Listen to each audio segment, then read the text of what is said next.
How Rabbit outsmarted the frogs. Rabbit's best friend, Raccoon, he was kind of lazy, and he wasn't really putting forth too much effort to get anything done. He just wanted to do bare minimum. Mrs. Raccoon was not trying to hear all that, and so all she cared about was that every day, somehow, he took his empty sack down to the pond and made sure that he came back with enough frogs for them to eat for the rest of the day. The frog community was like, nah, friend, we can't keep losing our people like this, right? We're going to have to figure something out. And so Bullfrog came up with an idea. He said, wait, watch, right? I'll tell you guys what to do. When I see Raccoon coming, I'm going to give you the signal, and then this is the plan. So the next day, Raccoon takes his sack, and he goes out to the pond, and Bullfrog he calls the alarm, right? Burr, burr. And all of the frogs knew that that was the sign. All of the frogs jumped down in the water, and they got real, real low, so you couldn't see them from the shore.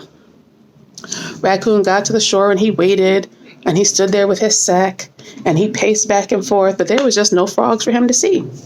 So he went back home, and he told Mrs. Raccoon, he was like, listen, baby, there was no frogs there. Maybe we ate them all. And she grabbed the broom, and she chased them back out the house, and she was like, nah, man, you about to go find me some frogs, because I need to eat. You want to eat? I want to eat. Go find the frogs, right? Cool.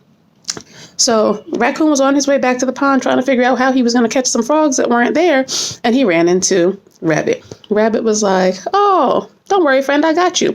Here's what we're going to do. So Raccoon kept on walking to the pond, and as he got close to the pond, Bullfrog gave the alarm. Burr, burr. And Raccoon, in full form, threw himself down on the ground. Oh, I'm dying. Twitching, arms, legs, all of that together, right? And the grand finale, right? He finally stopped twitching. He stopped moaning and groaning. And the frogs inched closer. And they inched closer. Could it really be? Was Raccoon finally dead? They didn't even have to do anything.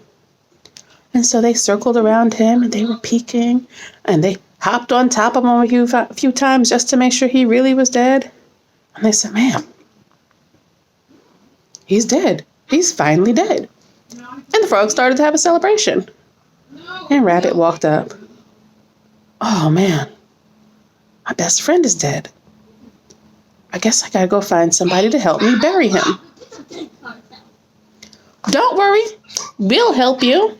The frogs were more than happy, and they started to dig, and they started to dig, and they started to dig. And Raccoon was going lower and lower and lower into the ground.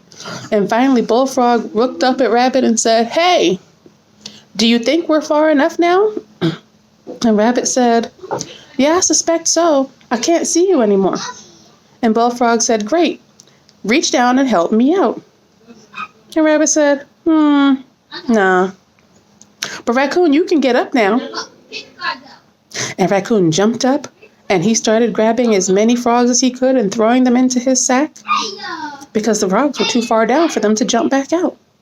And when he had filled his sack so tight that so full that he could almost barely tie it up, Rabbit helped him out, and he went back home, and he took that bag to his wife, and she was like, well, doggone, Raccoon, we got more frogs than we know what to do with. We might not have to go back looking for any more frogs for the rest of the year. And that is how Rabbit outsmarted the frogs.